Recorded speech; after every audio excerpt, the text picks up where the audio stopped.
Guys, it's Cecily and welcome back to This Week in Rideshare News. Californians receiving pandemic unemployment assistance are finally starting to receive increases to their weekly benefit.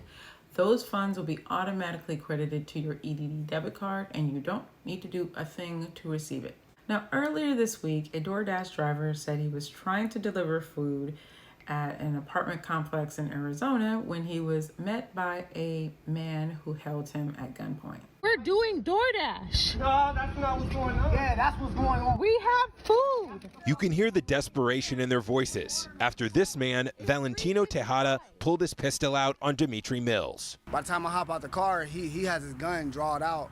And he's telling me, oh, why am I stalking him? Real quick, I grabbed it like, hey, sir, I'm just doing DoorDash. The 24-year-old was helping his girlfriend Jade deliver food for extra cash. She was filming from the car. I was just really scared for Dimitri's life as well as my own. And he's telling me hey, man, don't get too close, while he's aiming the gun at me. As he was staring down the barrel, Dimitri was thinking, honestly, being another Trayvon Martin. Fortunately, neighbors called 911. This is the man right here. And Macy PD quickly arrived.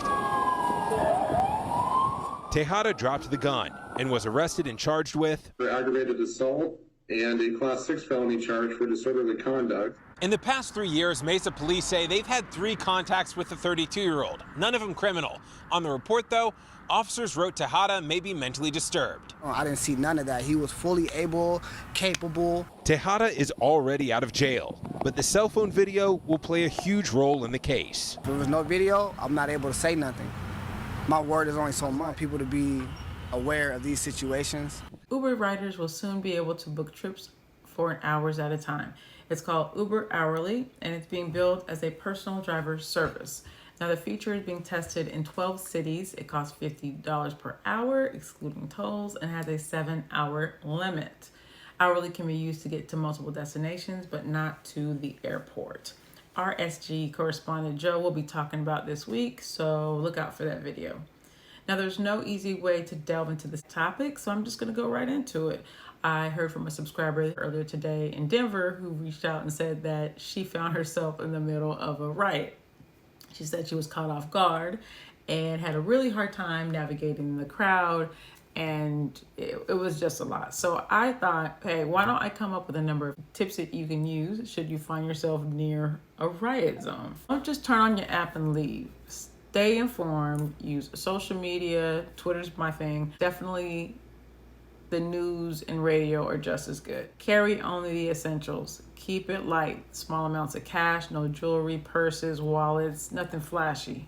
Keep it really basic. Be prepared. Make sure you have your phone charger. Make sure your phone is charged. Get familiar with the areas that you drive in. Create escape routes and always have multiple ways to get home if possible. Bring your ID and avoid high traffic areas. That would include the freeway and major roads if possible. And if you deliver via bike or scooter, this is probably not the time to do that if your city is protesting. I wouldn't recommend working in your market if that's going on. And you come across activists or police, just people in general, stay in your car if possible. And if confronted, stay calm, avoid confrontation, avoid eye contact, walk instead of run, and don't get involved.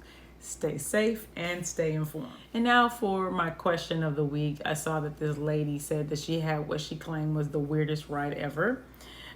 Sharon basically transported a box of squirrels last night. That was her weirdest ride.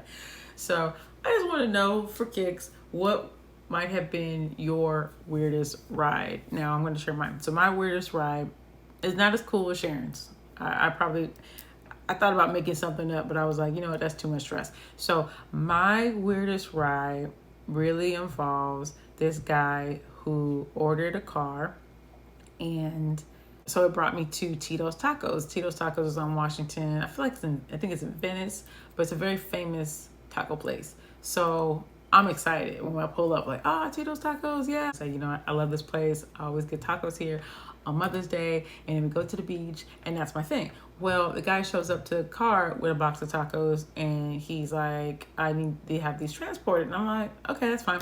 So I go into the back of my car, and I get I had trash bags in my car. So I put the trash bags down, and he comes out again with another thing. And so I'm like, okay, 2 boxes of tacos, party time, whatever, not a big deal.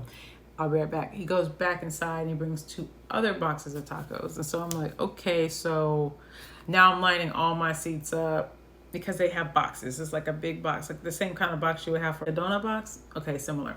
So I'm like putting those in there, lining up, like 6 big boxes of tacos. So it's like this big, this wide, that deep or long. And I'm thinking, what am I doing? What is this? You know what I'm saying? I'm like, hey, there's no way I can actually anchor these tacos. Like, I'm gonna be driving, so I can't like hold on to the multiple boxes. He's like, well, if they fall, they fall. And I'm thinking, although these tacos are hella good, they're super flimsy too. I know that they all come with this salsa, and the salsa is very liquidy. So I'm thinking, I don't want this to fall in my car. Like, I'll be cleaning up salsa for days. So luckily my destination was like down the street, like Marina Del Rey, not too far. So I could pretty much take the street that I was on to get there. And with every single bump and dip and stuff, I was like so nervous. So I was constantly looking in the back seat. I got long arms. So I'm like, hitting the boxes as the boxes fall forward and everything. I mean, it's smelling good, but I'm like stressed out because I'm trying to keep everything back there. But at any rate, it was really fun. I get to the house and there's like all these kids that come out, and there's enough people that came out to be able to grab a box. It was like bam, bam, bam, bam. So it was like I was able to get out of there pretty fast, and he gave me a nice tip. But yeah, so that's my story. Let me know what your weirdest ride is in the comments. Like this video, give me a thumbs up. Appreciate you guys coming back here every single Saturday. If you want to hit me up directly, if you got a great story for me, please hit me up on Facebook. My name is Drive Girl Drive on there, and Drive Girl Drive on YouTube. Peace out.